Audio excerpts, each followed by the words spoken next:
Bismillahirrahmanirrahim. Assalamualaikum warahmatullahi wabarakatuh.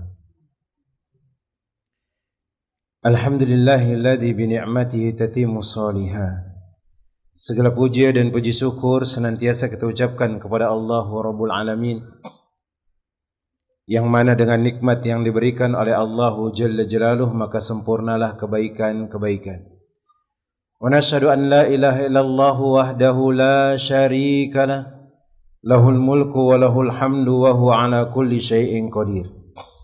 Wa nashhadu anna Muhammadan abduhu wa rasuluhu wa habibuhu wa khaliluhu, salawatu rabbi wa salamuhu alaihi wa ala alihi wa ashabihi wa man ihtada bihudahu ila yaumiddin, yauma la yanfa'u malun wala banun illa man atallaha biqalbin salim.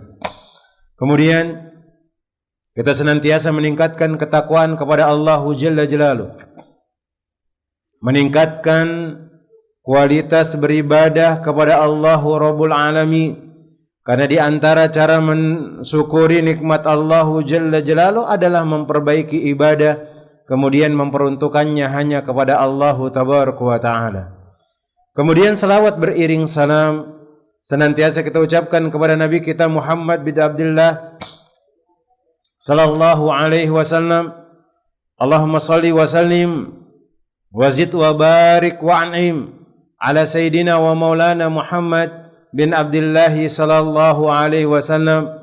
Ya Allah, semoga salawat beriring salammu, tambahan berkah dan nikmatmu senantiasa tercurahkan kepada hamba kekasihmu ya Allah, kekasih kami ya Allah, junjungan kami ya Allah, Muhammad bin Abdullah sallallahu alaihi wasallam.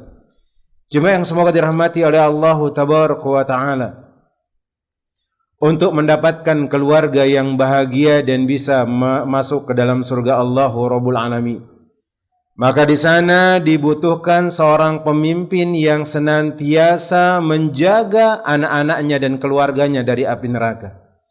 Dan ini yang disebutkan oleh Allah Jalla Jalaluh dalam firman-Nya, jemaah. Allah Jalla Jalaluh mengatakan, ya ayyuhalladzina amanu qu anfusakum wa ahlikum nara. Wahai orang-orang yang beriman, jagalah diri-diri kalian kemudian keluarga-keluarga kalian dari api neraka. Wa quduhan nas wal hijara, yang mana bahan bakar dari api neraka itu adalah manusia dan bebatuan. Sehingga di sini seorang pemimpin itu dituntut untuk memiliki ilmu dia. Karena ada suatu kewajiban yang harus ditunaikan oleh seorang suami, dan di sana pula ada yang harus ditunaikan dari hak-hak dari seorang istri kepada suaminya. Sehingga ketika kita sudah berumah tangga, kita butuh ilmu untuk menjalani kehidupan rumah tangga kita. Dan jelas rumah tangga itu tidak selamanya akan menjadi bahagia dan akan menjadi indah, jemaah. Ada kadang-kadang sesuatu yang akan membuat orang di rumah tangga itu akan membuat hatinya kecut. Tapi dengan hal tersebut tidaklah Allah Jalla Jalaluh memberikan ujian, kecuali ujian itu pasti bisa untuk dilewati, jemaah.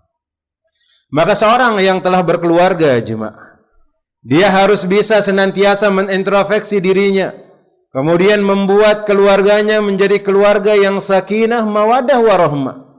Maka ada beberapa catatan yang perlu kita ketahui dan perlu kita pelajari dalam berumah tangga, jemaah. Yang mana terkadang itu akan terjadi kesalahan baik dari pihak laki-laki dan terkadang pula akan datang dari pihak perempuan. Maka lihat apa yang dituliskan oleh Syekh Muhammad bin Ibrahim Al-Hamad, yaitu di antara kitab-kitabnya yang bagus yang berjudul Akhta'ul Azwaj wa Akhta'ul Zawjat atau Jauzat. Kesalahan-kesalahan yang terkadang terjadi pada suami dan kadang pula terjadi pada istri. Dan diterjemahkan ke dalam bahasa Indonesia yaitu rapor merah suami istri. Sikap dan tindakan suami istri yang mesti diridhoi demi kebahagiaan rumah tangga dan ridhoi oleh Allah Tabaraka wa Ta'ala. Ternyata di dalam rumah tangga kita itu terkadang ada masalah, jemaah. Masalah yang mana harus diperbaiki hal tersebut. Ketika dia menginginkan kebahagiaan, yang dia ingin membawa keluarganya untuk masuk ke dalam surga Allah Jalla Jalaluh, maka dia harus berusaha membenahi semua yang terjadi dari masalah keluarganya.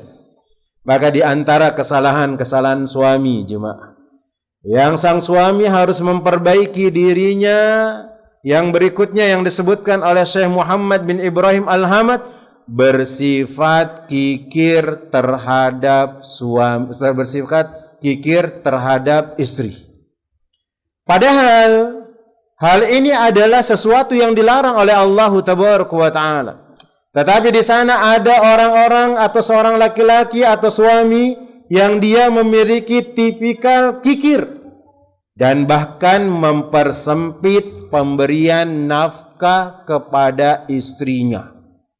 Padahal sang istri sangat membutuhkan hal tersebut, dan padahal harta yang diberikan kepada istrinya ini akan digunakan oleh istri untuk memberikan kebutuhan baginya, sang suami tersebut. Atau mungkin dia merasa capek mencari nafkah, jemaah.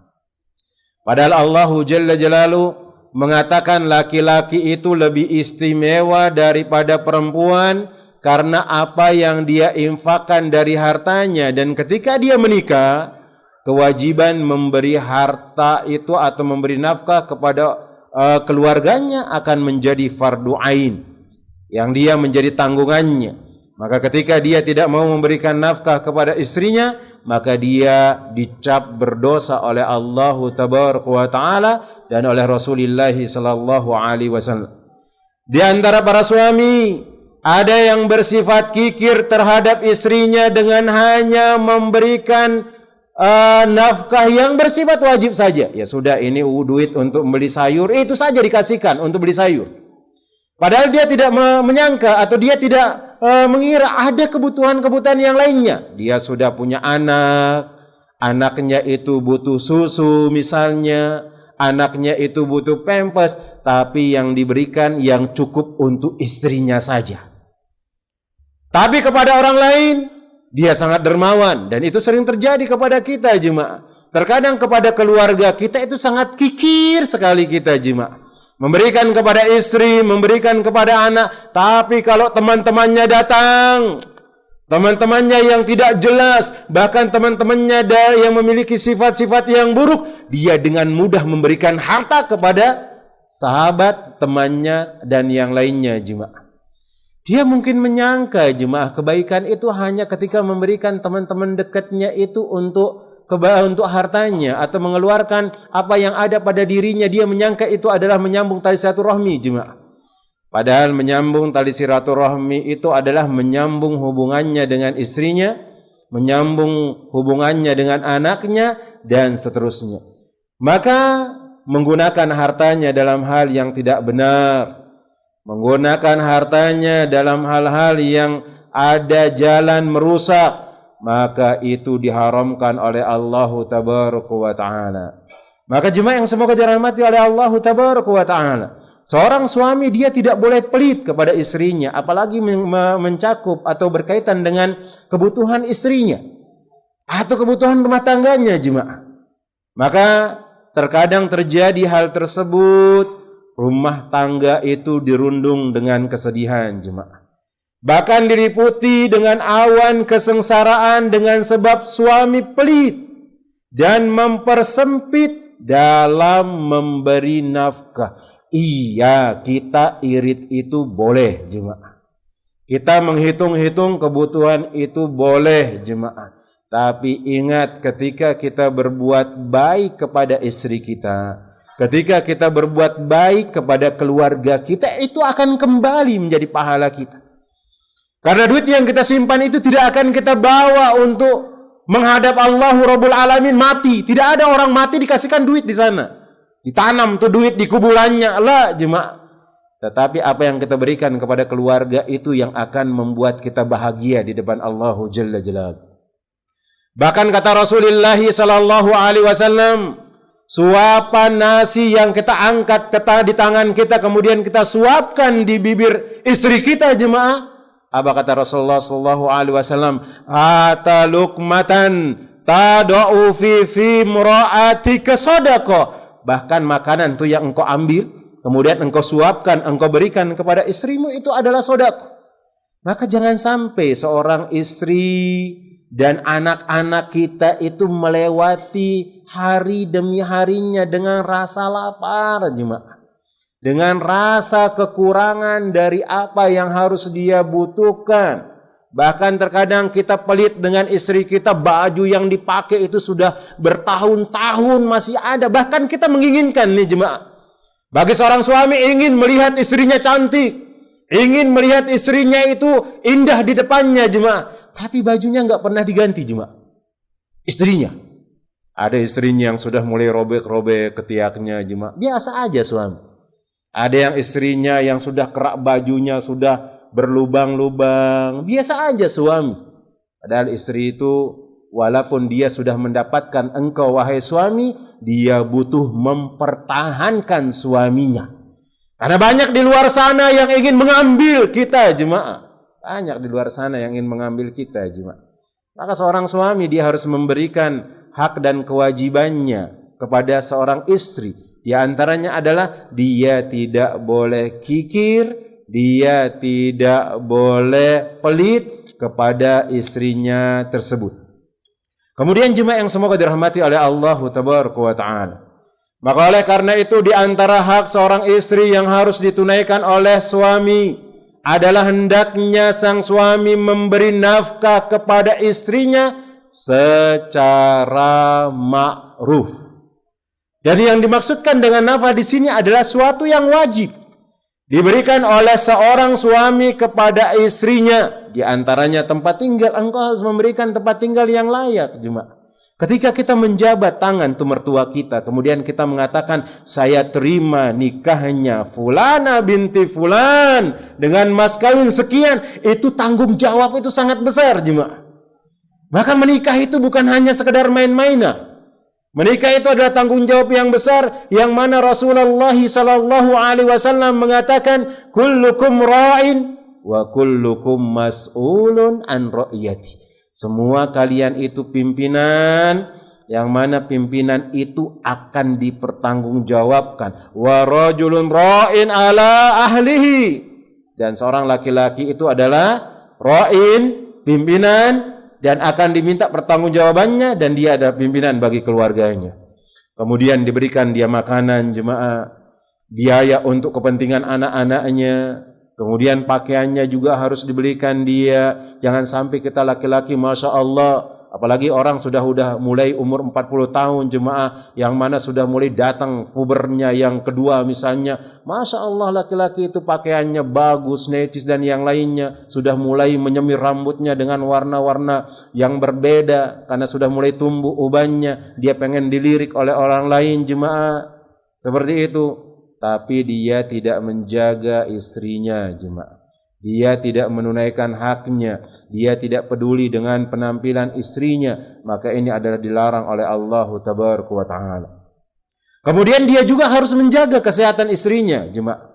Menjaga kesehatan serta kemuliaannya. Semua itu diberikan suami sesuai dengan kadar kemampuannya. Jangan kita maksakan diri.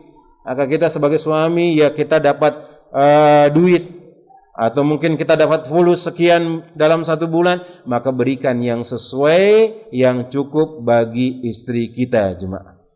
Dan Ibnu Qudamah rahimahullahu ta'ala mengatakan, memberikan nafkah kepada seorang istri hukumnya adalah wajib, dan itu berdasarkan dari Al-Quran, berdasarkan dari hadis Nabi sallallahu alaihi wasallam, dan berdasarkan ijma' para ulama. Adapun yang berasal dari Al-Quran, Allah Jalla Jalaluhu menyebutkan dalam surat At-Talaq ayat yang ke-7. Allah Jalla Jalaluhu mengatakan liyunfik dzu sa'atin min sa'ati. Maka hendaklah seorang yang mampu memberikan nafkah sesuai dengan kemampuannya. Dan istri juga harus sadar kemampuan suami itu sampai mana. Jangan sampai kita menuntut banyak kepada suami kita, padahal suami kita cuma kuli bangunan, suami kita cuma buruh panggul, suami kita hanya sekedar tukang ojek online yang kadang-kadang ada orderan, yang kadang nggak ada orderan. Dan kita seorang istri juga harus paham dengan hal tersebut. Bantuin suami kita untuk mendapatkan ketaatan di jalan Allah Rabbul Alamin. Wa man qudira alaihi rizquhu falyunfik mimma atahu Allah la yukallifullahu nafsan illa ma ataha. Kemudian Allah Jalla Jalaluhu mengatakan, dan orang-orang yang disempitkan rizkinya hendaknya memberi nafkah dari harta yang diberikan Allah kepadanya. Allah tidak memberikan suatu beban kepada seseorang kecuali dia mampu untuk menjalani hal tersebut.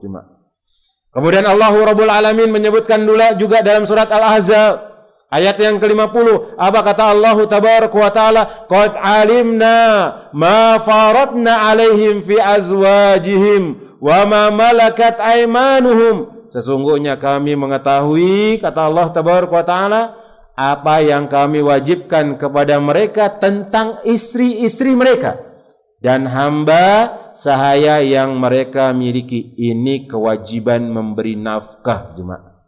Maka seorang suami, Allah Jalla Jalaluhu mewajibkan dia untuk memberi nafkah. Bahkan ketika ada suatu kemaslahatan, jemaah, yang dia bertabrakan dengan kewajiban nafkah tersebut, didahulukan nafkah. Sebagaimana yang pernah kita sebutkan, ada orang yang dia pergi berjihad.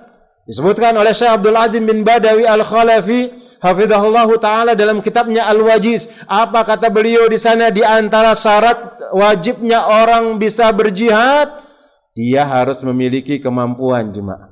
Kemampuan untuk dirinya melakukan perjalanan, kemampuan untuk dirinya bisa makan ketika dia pergi berjihad, dan dia bisa menyisakan kemampuan dan kebutuhan untuk keluarganya, nafkahnya, jemaah.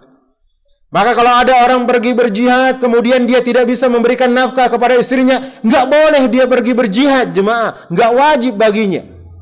Apalagi kalau hal tersebut bukan wajib, atau mungkin hal tersebut lebih ringan kewajibannya dari memberikan nafkah. Memberikan nafkah itu hukumnya fardu ain, jemaah.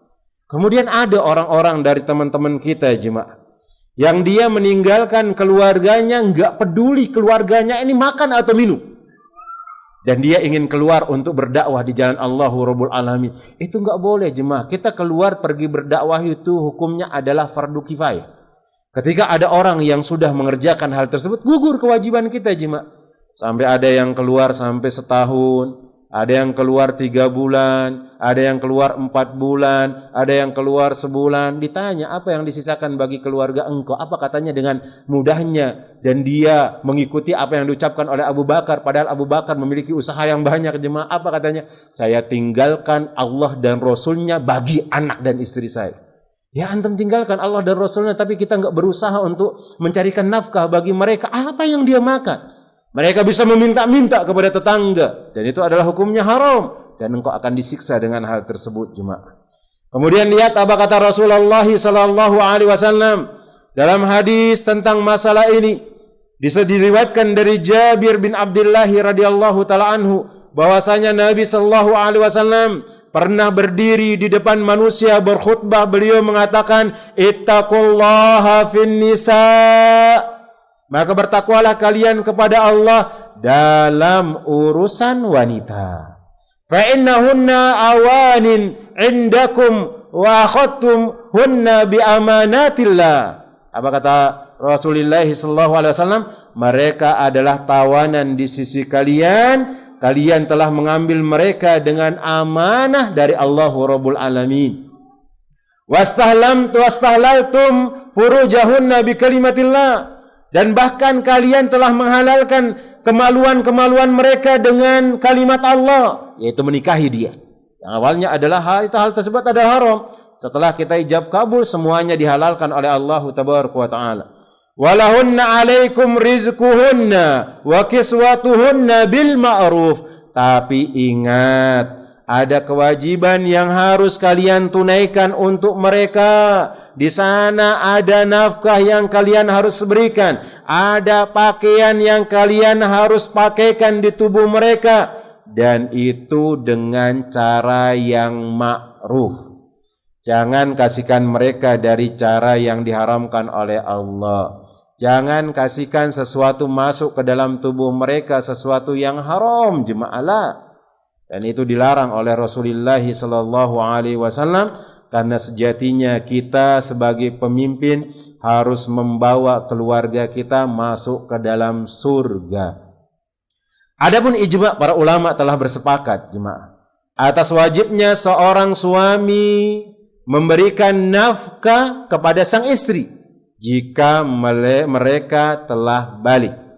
Kecuali para istri yang nusus, yang durhaka, maka ini tidak perlu diberikan nafkah dia, jemaah, sebagai hajran atau peringatan. Ada wanita yang dia nusus, tiba-tiba kita pergi kerja, jemaah, dia ternyata selingkuh, dia tidak berzina, jemaah, tapi dia menghubungi laki-laki yang lain misalnya, sampai dia terfitnah dan yang lainnya, maka hajar dia, jemaah. Jangan kasihkan dia nafkah, biarin dia, biar dia tahu bahwasannya dia telah melanggar perintah Allah Rabbul Alamin, jemaah. Dia telah melanggar perintah Allah Tabaraka wa Ta'ala. Maka jemaah yang semoga dirahmati oleh Allah Tabaraka wa Ta'ala, memberi nafkah ini juga terhadap istri ada sebuah pelajaran di sana. yakni seorang istri ibarat seorang tawanan yang kita sudah ambil dari orang tuanya, kemudian kita ada kewajiban untuk ngasih dia makan, jemaah, untuk memberikan dia hidup, jemaah, dan itu adalah tanggung jawab yang akan diminta pertanggungjawabannya oleh Allah Tabaraka wa Ta'ala. Adapun yang dianggap dalam pemberian nafkah yang bersifat wajib adalah kecukupan yang dianggap sebagai sesuatu yang telah ma'ruf terjadi, ya kayak biasa lah. Kayak di kampung, ya kalau ngasihkan orang nafkah itu kayak gimana? Ya ngasih makan 3 hari sekali. Ya kalau kita ada baju baru, kita belikan juga baju baru. Kemudian kita penuhi kebutuhan-kebutuhan yang lainnya, jemaah. Mungkin dia butuh berhias di depan kita, karena perempuan yang terbaik itu adalah ketika kita lihat, membuat kita bahagia. Dan kita juga suami harus memberikan hal tersebut. Kita ingin istri kita cantik, kita ingin istri kita mempersona, kita ingin istri kita senantiasa indah kita lihat, maka seorang suami juga harus bantu hal tersebut, memberikan apa yang dia butuhkan terhadap istrinya tersebut. Ya, sesuai dengan apa yang dia butuhkan, maka kita berikan hal tersebut. Kemudian disebutkan oleh Syekh As-Saraksi di sini, beliau mengatakan seorang suami wajib memberi nafkah dengan ukuran sesuatu yang bisa mencukupinya. Dan yang dianggap ma'ruf dalam hal ini adalah dia tidak boleh pelit dan dia juga tidak boleh berlebih-lebihan. Iya, memang harta kita banyak, tapi jangan kita buat mereka berlebih-lebihan, akhirnya dia mubazir, akhirnya dia menghabiskan harta tersebut bukan dalam kebaikan, maka jangan seperti itu, dan kita juga jangan pelit. Kemudian jemaah yang semoga dirahmati oleh Allah Tabaraka wa Ta'ala, nafkah untuk seorang istri harus didahulukan dari nafkah yang hendak diberikan kepada orang lain.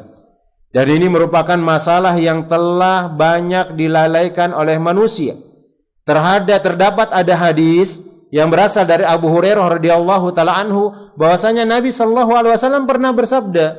Apa kata Nabi sallallahu alaihi wasallam? Dinarun anfaqtahu fi sabilillah, wa dinarun anfaqtahu fi raqabah, wa dinarun tasaddaqta bihi ala miskin, wa dinarun anfaqtahu ala ahlika a'dhamuha ajran alladhi anfaqtahu ala ahlika. Engkau punya duit, jemaah, engkau gunakan di jalan Allah, bersedekah, menyumbang di masjid.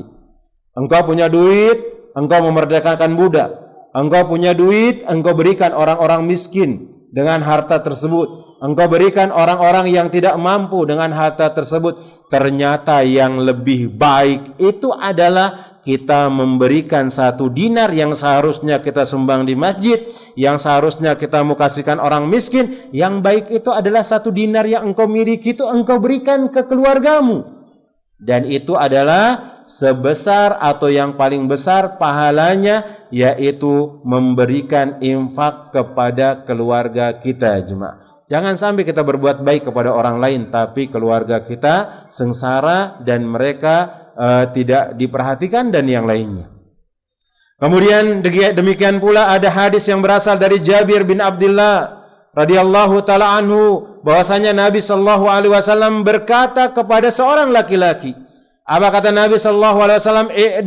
Ibda bi nafsika fatasaddaq 'alaiha fa in fadula syai'un fali ahlika fa in fadula an ahlika syai'un fali di qarabatika fa in fadula an di qarabatika syai'un fa kadza wa kadza. Maka lihat apa kata Rasulullah SAW berkata kepada seorang laki-laki, maka beliau mengatakan, wahai laki-laki, mulailah dengan dirimu, perbaiki dirimu dulu, berikanlah kebutuhan kepada dirimu, kemudian bersedekahlah engkau kepada dirimu, kemudian jika ada sesuatu yang lebih maka engkau berikan kepada keluargamu, kalau ada lebih dari keluargamu maka berikan kepada kerabatmu, kalau ada yang lebih dari kerabatmu, sisa dari apa yang engkau miliki baru engkau berikan kepada orang yang membutuhkan selain dari kerabat kita, dan seterusnya. Maka jemaah yang semoga dirahmati oleh Allah Tabaraka wa Taala, ini adalah catatan penting yang seorang suami harus berbenah diri dengannya. Apa itu? Dia tidak boleh menyempitkan atau mempersulit dalam memberikan nafkah kepada keluarganya, kepada istrinya, kepada anaknya, padahal mereka itu membutuhkan hal tersebut, maka tidak boleh kikir. Maka perhatikan juga kaum muslimat, ketika ada seorang laki-laki yang kemarin kita sebutkan jemaah yang dalam pembahasan yang kemarin, bahwasanya harta istri itu bukan hartanya suami. Ingat, harta istri itu bukan hartanya suami. Walaupun bukan hartanya suami, tapi sang istri ini harus tetap minta izin ketika dia hendak menginfakkan hartanya, walaupun dia memiliki. Dan seorang suami tidak boleh mengambil harta istrinya dengan dalam keadaan zalim, maka dia minta izin dan seterusnya, jemaah. Dia minta izin dan seterusnya. Maka di sini, dalam pembahasan di sini akan disebutkan ada sebuah hadis yang berasal dari Hindun, yang mana seorang suami ini dia kikir memberikan uang belanja dan kebutuhannya kepada istrinya.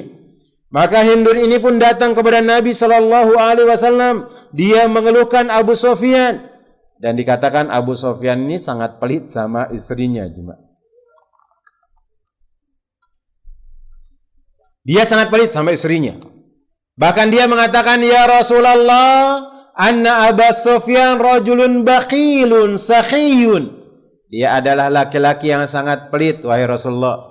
Padahal kita sudah berusaha minta-minta, berusaha datang dengan meminta, menadahkan tangan kepada dia, sudah bersusah payah merayu-merayunya, wahai Rasulullah. Ternyata dikasihkan kebutuhan cuma sedikit. Yang mana kebutuhan harus 100.000. Sudah dirayu, suamiku sayang, tidak ada orang yang paling ganteng kecuali engkau. Masya Allah, hari ini kita nggak ada sayur. Apa? Dikasih cuma 20.000. Langsung ibu-ibu pusing. Kayak gimana ini? 20.000 ya bisa lah untuk satu kali makan. Itu pun kalau cuma berdua lah. Sekarang anak sudah 3. Kayak gimana ini? Akhirnya dia pun mengeluh kepada Rasulullah SAW. Akhirnya dia bertanya kepada Nabi SAW, wahai Rasulullah, Abu Sufyan ini nggak ngasihkan aku duit cukup, wahai Rasulullah, untuk kebutuhan dia dan anak-anak, wahai Rasulullah. Makan kita kurang, uang belanjanya kurang. Apakah boleh aku mengambil duitnya diam-diam, wahai Rasulullah?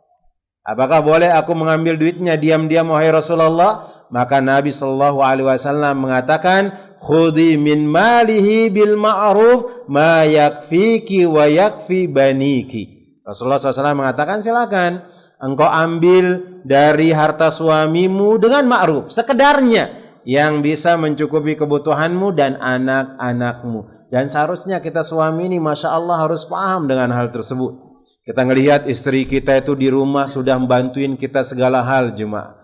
Menjadi istri rumah tangga itu, jemaah, tidak mudah. Ana ngelihat istri itu luar biasa, jemaah. Tidak kayak seperti kita. Kita kalau mikirin satu pekerjaan, pengen menyelesaikan satu pekerjaan saja, jemaah. Tapi kalau perempuan itu hebat dia, jemaah. Dia bisa menyelesaikan banyak pekerjaan. Anda lihat istri Anda jemaah. Dia mencuci, goreng ikan sambil ngasihkan anaknya makan jemaah. Bahkan ada lagi yang dikerjakan yang lainnya. Itu dalam satu waktu dikerjakan jemaah. Kemudian kita sang suami kikir. Apa sih yang membuat kita berat jemaah? Sesekali antum nih yang jadi suami nih, antum lipat kertas yang di dalamnya ada duit. Sehingga nanti kalau dia nyuci jemaah, dibuka tuh kertas tersebut, kemudian antum tuliskan di sana, Abi itu sayang sama Umi, ini ada duit belanja. Kasih aja 100.000 itu. Itu bahagianya luar biasa jemaah. Dapat 5.000 aja sudah bahagia jemaah. Sudah bahagia luar biasa jemaah.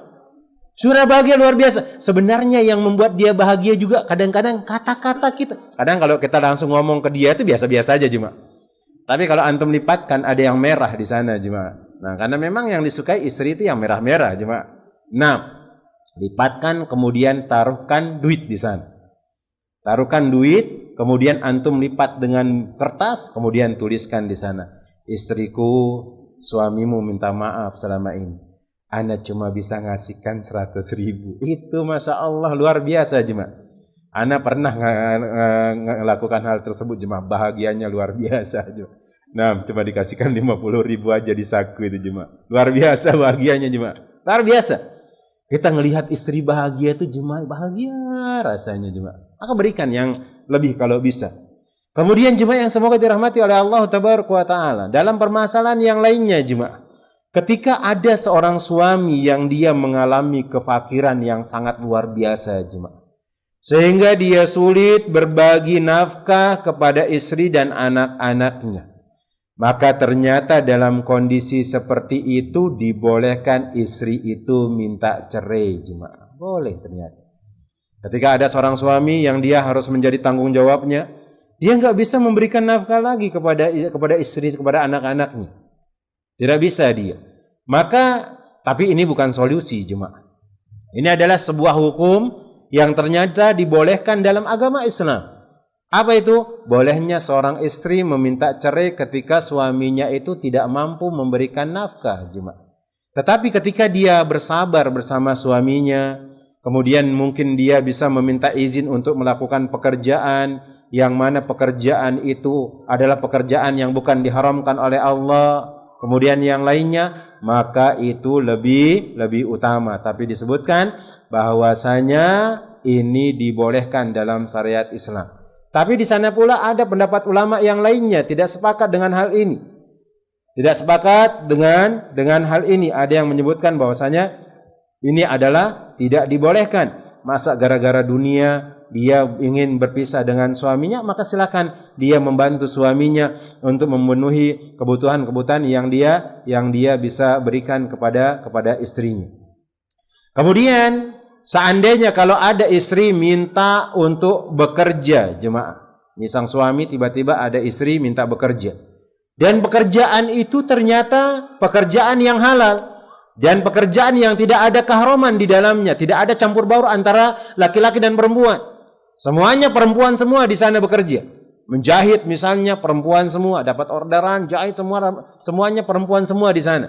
Kemudian dia dapat gaji. Dengan izin suami dia bekerja di sana. Maka sebagian para ulama mengatakan suami itu tidak perlu memberikan dia nafkah. Tidak perlu memberikan dia nafkah. Kenapa? Karena sejatinya yang mencari nafkah itu adalah suami.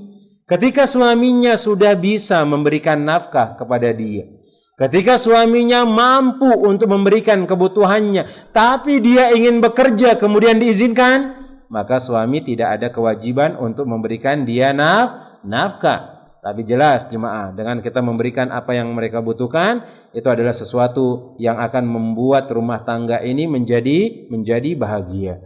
Kemudian jemaah yang semoga dirahmati oleh Allah Tabaraka wa Ta'ala, dan ini disebutkan pendapat dari Syekh Dr. Umar Al-Ashqari.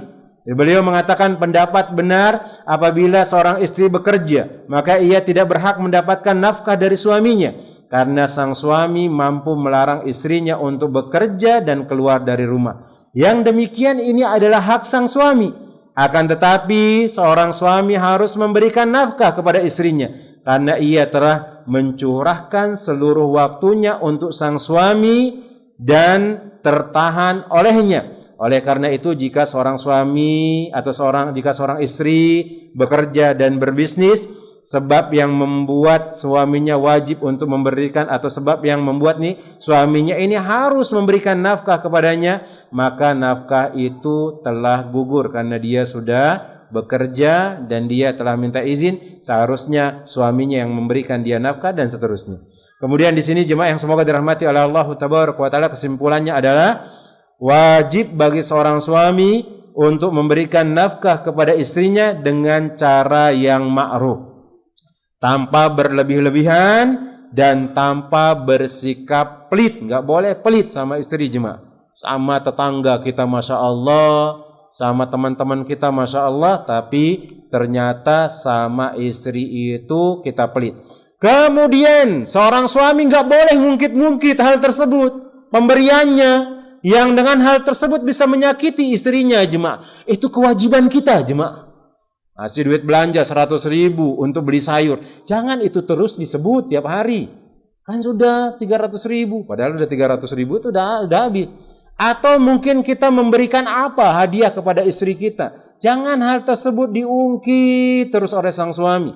Maka ini tidak dibenarkan. Maka jika sang suami bermurah hati dan memberikan porsi yang lebih pada batas pemberian nafkah wajib kepada istrinya, yaitu bisa memberikan sesuatu yang bisa menyenangkan istrinya misalnya, atau bahkan membuat kedua matanya ini berbinar-binar dengan memberikan lebih, misalnya duit atau hadiah kalung misalnya, atau yang lain, diberikan dia hadiah yang lebih, maka ini pun dianjurkan dalam agama Islam. Karena hal tersebut akan membuat rumah tangga itu menjadi indah dan rumah tangga itu menjadi bahagia. Maka tidak boleh kita bersikap kikir, karena sifat kikir itu adalah sifat yang tercela, yang mana akan membuka lebar-lebar dan tas ia menggunakan hartanya untuk perkara yang berbau remeh dan yang haram dan yang lainnya jemaah. Ternyata orang-orang yang kikir ini kebanyakan duitnya itu digunakan dalam perbuatan yang haram jemaah. Yang haram, iya. Untuk istrinya kikir, ternyata untuk yang lain yang haram-haram itu dia mau membeli hal tersebut jemaah. Dan ini dilarang dalam agama Islam. Ingat, sang suami tidak boleh kikir kepada istrinya, tidak boleh pelit kepada istrinya. Istri kita itu sudah bekerja luar biasa jemaah, sudah bekerja luar biasa, mendidik anak kita jemaah, memasakkan kita, bahkan mencucikan baju kita, bahkan melayani kita jemaah, bahkan kita juga di depan istri itu kayak seperti bayi kecil jemaah. Bayi kecil atau bayi besar? Bayi besar jemaah. Yang kita masih merengek di depan istri jemaah. Kemudian dengan rengekan kita ingin disayang oleh istri kita, kemudian kita tidak mau menyayangi dia, maka sungguh hal tersebut adalah hal yang dilarang dalam agama Islam. Demikian pula tidak sepantasnya bagi seorang istri untuk menuntut nafkah yang lebih banyak dari yang ia butuhkan, atau membebani sang suami dengan sesuatu yang sang suami ini tidak mampu jemaah. Maka sikap seorang istri semacam ini adalah sebuah kesalahan dan sebuah beban yang akan membuat keluarga menjadi lemah dan tidak berdaya jemaah. Akan membuat keluarga menjadi lemah dan tidak berdaya. Di samping itu, sikap tersebut merupakan cara-cara yang mustahil dilakukan oleh seorang istri yang berakal lagi baik kepengurusannya. Maka biasanya itu bukan sifat orang istri-istri yang baik dan istri-istri yang soleha jemaah. Menuntut yang banyak dari suaminya padahal suaminya tidak mampu dan yang lainnya, serta mendambakan hidup yang bahagia. Ini istri yang mendambakan hidup bahagia, Anda yakin istri-istri yang tidak suka menuntut lebih dari apa yang dia butuhkan dan yang lainnya jemaah. Dia tidak berlebih-lebihan bahkan menyiksa suaminya dengan permintaannya dan yang lainnya. Dia faham. Seandainya dia menginginkan sesuatu, mungkin dia bercerita kepada suaminya mengatakan, wahai suamiku, nanti kalau ada kita punya rizki, Umi itu pengen beli kalung misalnya, silakan. bercerita kepada suami kalau kita punya rizki dan yang lainnya, sebutkan keinginan, tetapi jangan sampai membebani sang suami. Kemudian jika seorang istri diuji dengan suaminya yang dia berbuat pelit padanya, maka hendaknya dia bersabar, kemudian dia berdoa kepada Allah Tabaraka wa Ta'ala, mengharapkan pahala atas kondisi yang dihadapinya, sehingga dia akan mendapatkan ganjaran dan kebaikan dari Allah Tabaraka wa Ta'ala, dan dia tidak bermudah-mudahan untuk minta cerai. Jemaah, itu solusi terakhir jemaah. Kalau memang tidak ada cara yang lain, kita sudah berusaha bekerja, kemudian anak kita butuh biaya misalnya, kemudian kita butuh hidup, kemudian sang suami tidak bisa memberikan kita nafkah, kalau memang itu adalah solusi terakhir dan terbaik, maka silakan. Tapi kalau itu tidak menyelesaikan masalah, maka jelas itu tidak dibolehkan. Ingat kata Rasulullah SAW, perempuan mana saja yang dia mudah minta untuk cerai, mana saja yang dia mudah minta cerai, kurang nafkah karena memang suaminya lagi kesusahan, dia di PHK, bukan suaminya nggak mau bekerja, lagi berusaha jemaah, maka kita seorang istri ini harus memberikan semangat kepada suami jemaah. Jadilah kita seperti Khadijah, jadilah kita seperti Ummu Salamah dan yang lainnya jemaah, yang ketika Nabi SAW memiliki masalah, maka diberikan semangat oleh Khadijah radhiyallahu taala anha jemaah. Itu seperti itu kita jemaah kaum muslimat yang semoga dirahmati oleh Allah Tabaraka wa Ta'ala. Maka jemaah yang semoga dirahmati oleh Allah Tabaraka wa Ta'ala, kita doakan suami-suami kita ini supaya jangan menjadi suami yang pelit. Kemudian sedikit jemaah yang semoga dirahmati oleh Allah Tabaraka wa Ta'ala yang berikutnya. Maka di antara kesalahan sang suami yang dia lakukan adalah datang secara tiba-tiba setelah sekian lama dia pergi. Baik dia pergi karena untuk berdagang dan yang lainnya, maka sang suami ini nggak boleh dia datang tiba-tiba. Hati-hati jemaah, ternyata itu adalah kesalahan. Kayak surprise mungkin ke istrinya. Ternyata dalam agama Islam nggak dibolehkan jemaah. Kenapa hal tersebut tidak dibolehkan? Disebutkan di sini karena bisa jadi ketika kita datang ada sesuatu yang tidak enak yang kita dapatkan daripada istri. Misalnya istri kita selama kita pergi ini jarang mandi dia. Karena dia sibuk ngurus anaknya. Nggak ada yang mencium bau ketiaknya jemaah. Akhirnya dia bebas. Tidak ada yang mencium bau mulutnya jemaah. Bebas dia. Kita di luar selama 1 bulan, bisa jadi 1 bulan dia tidak pernah gosok gigi jemaah. Kemudian tiba-tiba kita datang, kita mencium dia, keluar bau busuk dari mulutnya, maka kita akan menjadi kurang cinta sama dia jemaah. Maka sang suami harus dijaga hal tersebut. Maka apa yang dikatakan oleh beliau di sini, ada orang-orang yang meninggalkan istrinya dalam jangka waktu yang lama, baik dia safar, berdagang dan yang lainnya. Maka yang seharusnya dilakukan oleh seorang suami adalah berusaha semampu mungkin untuk tidak datang secara tiba-tiba kepada istrinya setelah dia pergi begitu lama jemaah. Karena kan kita ingin nih istri kita ini kita lihat dalam keadaan cantik, kita lihat dalam kondisi siap-siap. Apalagi kadang-kadang kalau kita dari perjalanan jauh jemaah, yang dia nih suami ini kadang kita butuh untuk menyalurkan sesuatu yang biologis jemaah. Iya, yang biologis. Ternyata istri kita enggak kita kabarin, kita datang dia ternyata lagi datang bulan jemaah. Kemudian belum dicukur yang itu-itunya jemaah. Karena memang di antara yang disunahkan oleh Nabi SAW seperti itu. Nabi SAW mengatakan kepada para sahabat, datang itu dengan memberitahu. Sehingga dia mencukur bulu yang harus dicukur. Dia membersihkan mana yang harus dibersihkan. Sehingga ketika kita bersama dengan dia, kita akan mendapatkan bagaimana kebahagiaan tersebut setelah capek untuk melakukan pekerjaan itu jemaah.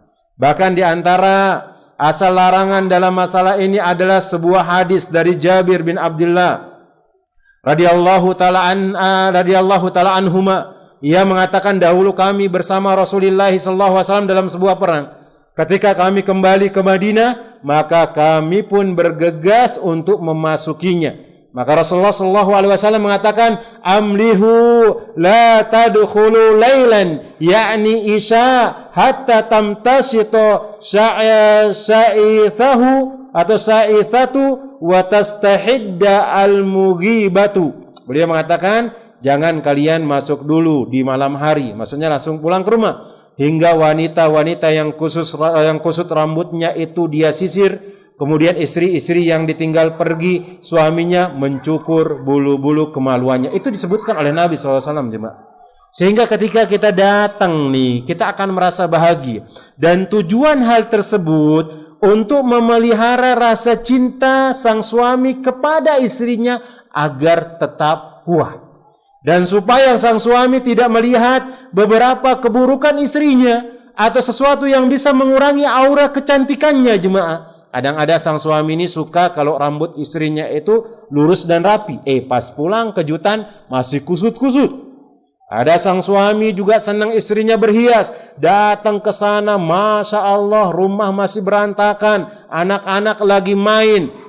Minuman susu ada yang tumpah belum dibersihkan. Kemudian kasur-kasur di kamar masih berantakan dan yang lainnya. Belum ada masakan nasi. Karena memang kaum muslimat kayak seperti itu, jemaah. Kalau kita nggak ada, malas mereka masak. Jemaah, iya. Dan anak terjadi di keluarga anak, jemaah. Kalau pergi kajian yang anak nginap, lagi masak apa di rumah? Nggak ada. Nggak ada yang mau masak karena anak-anaknya nggak ada yang mau makan banyak. Paling kalau nasi kebetulan karena di pondok pesantren minta di dapur, jemaah. Atau minta sisa-sisa anak santri yang makan. Ya selesai sudah itu. Nggak ada masak-masak yang lainnya.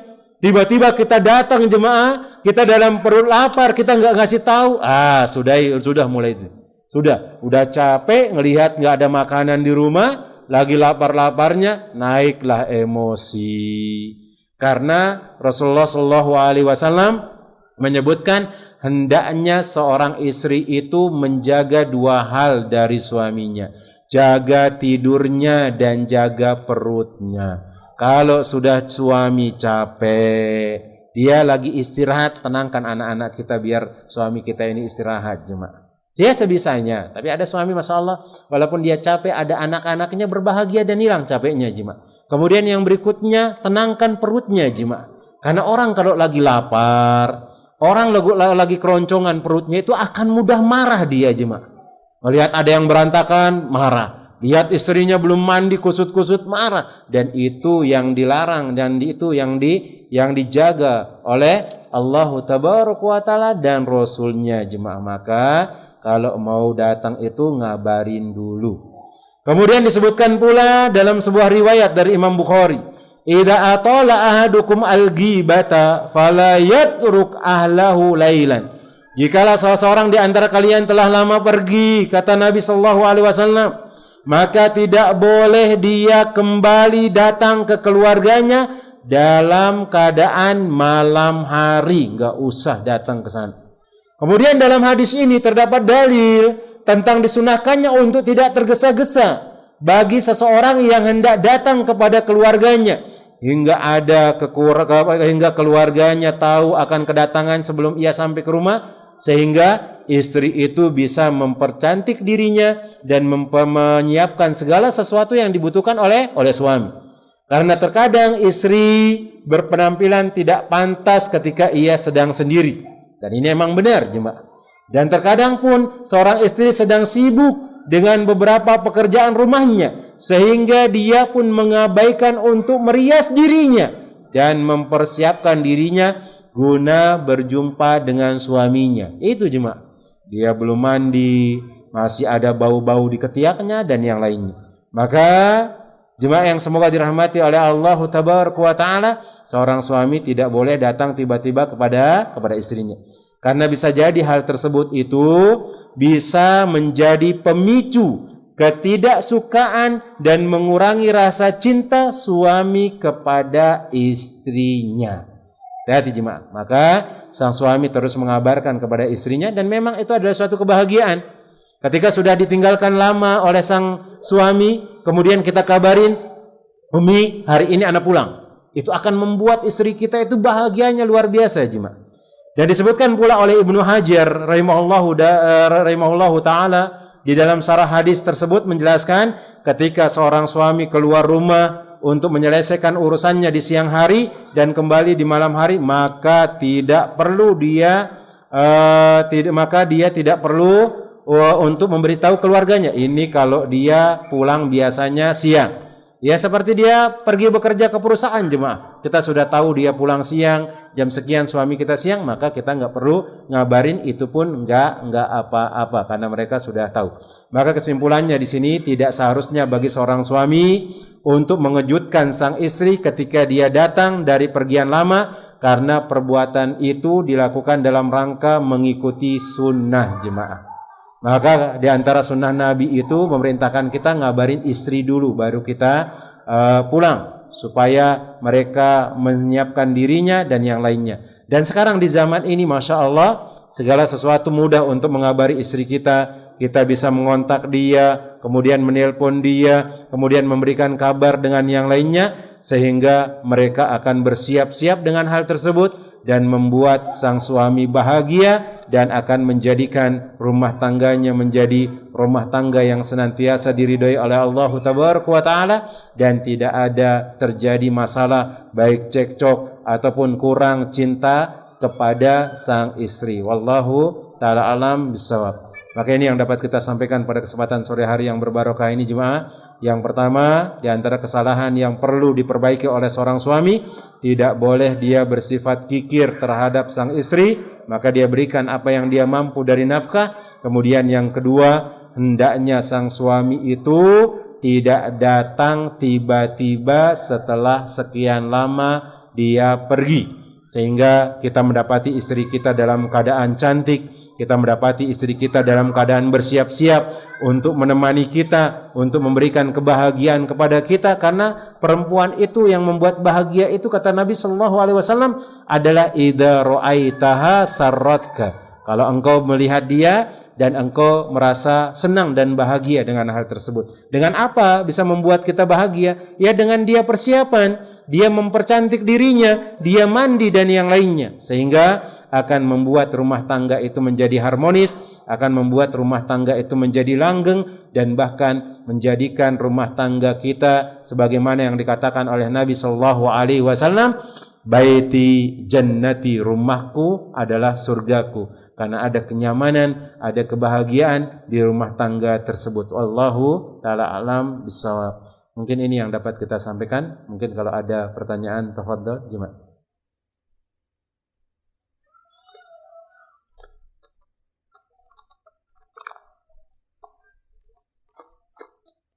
Mungkin ada pertanyaan dari bapak-bapak, tafadhol.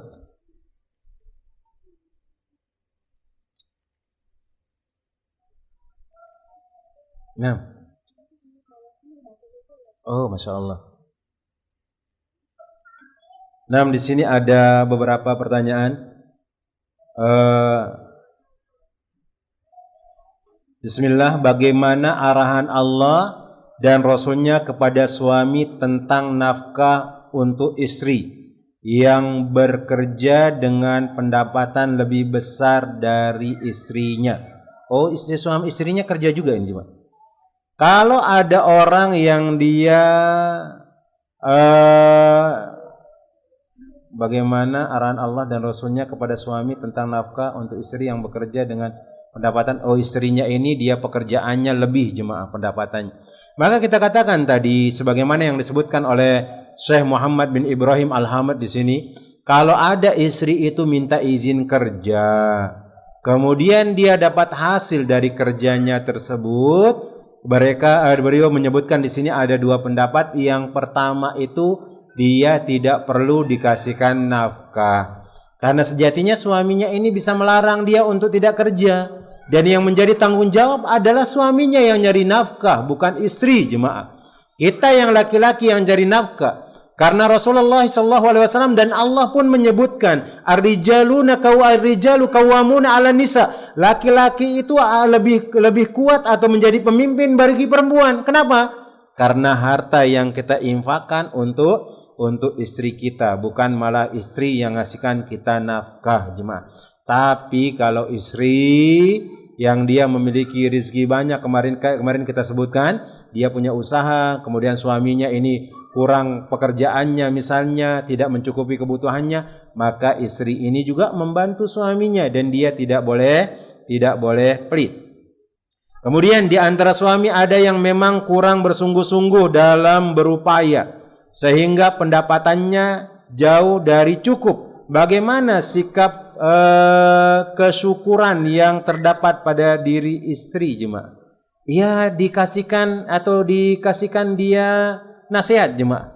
Di antaranya adalah duduk di majelis taklim kayak seperti ini supaya suami ini tahu kewajibannya untuk memberi nafkah kepada istrinya jemaah. Ajak dia kajian jemaah. Duduk supaya dia tahu nih, jadi suami ini berat, bukan hanya sekedar ngangkat kita, ngambil kita dari orang tua kita, kemudian bantuin mereka, itu sajalah. Ternyata nafkah itu bukan hanya sekedar nafkah harta saja jemaah. Ada nafkah yang lebih juga untuk sang suami. Maka suami ini dituntut lebih berilmu pula, atau mungkin lebih tahulah dia hak yang harus dia tunaikan kepada istrinya jemaah. Sembari sang istri itu harus banyak berdoa. Kemudian harus qanaah jemaah. Melihat mungkin suaminya malas, dinasihatin. Melihat suaminya kurang bersungguh-sungguh, coba cari cara bagaimana supaya dia bersungguh-sungguh jemaah. Supaya dia bersungguh-sungguh dalam melakukan hal tersebut jemaah. Doakan jemaah yang semoga dirahmati oleh Allah Jalla Jalaluhu, terutama bagi istri. Wahai kaum muslimat, sesungguhnya terkadang suami itu pikirannya banyak jemaah. Dan kita juga memiliki kewajiban yang banyak juga untuk perempuan, maka saling memahami jemaah. Kemudian kita bantuin tuh suami kita ini dalam ketaatan kepada Allah. Jangan sampai kita banyak-banyak menuntut kepada suami kita jemaah. Tapi kita jarang menadahkan tangan kepada Allahu Rabbul Alamin, doakan kebaikan kepada mereka jemaah, doakan. Mungkin doanya kaum muslimat itu lebih mustajab. Apalagi ketika duduk di majlis taklim kayak seperti ini jemaah, yang mana rahmat Allah itu turun kepada kita, yang mana rezeki Allah tabaraka wa taala itu pun meliputi kita di sini jemaah. Berdoa, ya Allah, mudahkanlah rezeki suami ana ya Allah, jadikanlah dia suami yang soleh ya Allah, perbaikilah dirinya ya Allah. Seperti itu jemaah. Jangan kita sering mengeluh dengan suami kita, tapi kita tidak pernah mendoakan kebaikan kepada suami kita tersebut jemaah. Kemudian yang berikutnya jemaah yang semoga dirahmati oleh Allah tabaraka wa taala, kalau sejak awal nikah memang istri sudah bekerja dan suami menerima kondisinya, apakah ini juga membebaskan suami dari kewajiban nafkah istrinya? Maka sebagian para ulama mengatakan hal tersebut. Karena suami ini sangat bisa sekali dia nyuruh istrinya stop bekerja. Karena itu kewajibannya. Dan betapa banyak kita lihat jemaah, ada istri-istri itu yang bekerja, kemudian suami ini karena dia tanggung jawabnya besar dan memang mencari nafkah itu adalah dia yang menjadi pemimpin rumah tangga dan memberikan nafkah, dia suruh istrinya berhenti dari pekerjaan tersebut dan dia berusaha. Itu bagus, itu yang baik. Karena terkadang kalau istri ini punya kerjaan kemudian dia lebih banyak hasilnya jemaah, apalagi dia kurang belajar ilmu agama, bisa-bisa kita ini akan ditendang jemaah. Dia merasa kekuasaannya ada, dia bisa membeli apa yang dia inginkan, kadang dia nggak butuh kepada kita. Hati-hati. Kecuali kalau memang dia adalah wanita soleha, dia memiliki usaha, misalnya di BC dia buka mungkin jual baju. Sebelum kita nikah sama dia jemaah, dia memang pengusaha baju. Ya alhamdulillah kita dapat wanita kaya kan jemaah, gak apa-apa. Karena memang itu di antara salah satu wanita atau kriteria wanita yang dianjurkan untuk dinikahi oleh Nabi SAW. Maka kalau memang hal tersebut dan itu tidak mengganggu kewajibannya, maka silakan. Dan ini ingat pendapat dari sebagian ulama mengatakan tidak wajib nafkah. Tapi sebagian yang lain mengatakan tetap wajib nafkah. Karena wajib nafkah itu dari kita seorang laki-laki. Adapun hasil yang dia dapatkan itu adalah uangnya sendiri, yang mana kita tidak boleh mengambilnya, kita tidak boleh merampasnya dan yang lainnya. Wallahu ta'ala a'lam bissawab. Semoga Allah tabaraka wa ta'ala senantiasa memberikan keberkahan kepada kita. Kemudian semoga Allah tabaraka wa ta'ala memberikan keberkahan kepada kita jemaah. Dan ingat tadi itu, kaum muslimat jangan khawatir. Kalau dia adalah laki-laki yang berilmu dan bertanggung jawab, dia tidak akan melupakan kewajibannya kepada istrinya jemaah. Walaupun dia istrinya kaya, dia punya usaha, dia masih bertanggung jawab dengan hal tersebut. Mungkin dia, sebagian kata ulama tersebut, dia tidak bertanggung jawab atas nafkah jemaah. Tapi dia harus bertanggung jawab dari yang lainnya. Dia harus membahagiakan istrinya, dia harus senantiasa memberikan nasihat kepada istrinya, mengajak dia belajar, mendidik anaknya bersama, kemudian dan yang lainnya.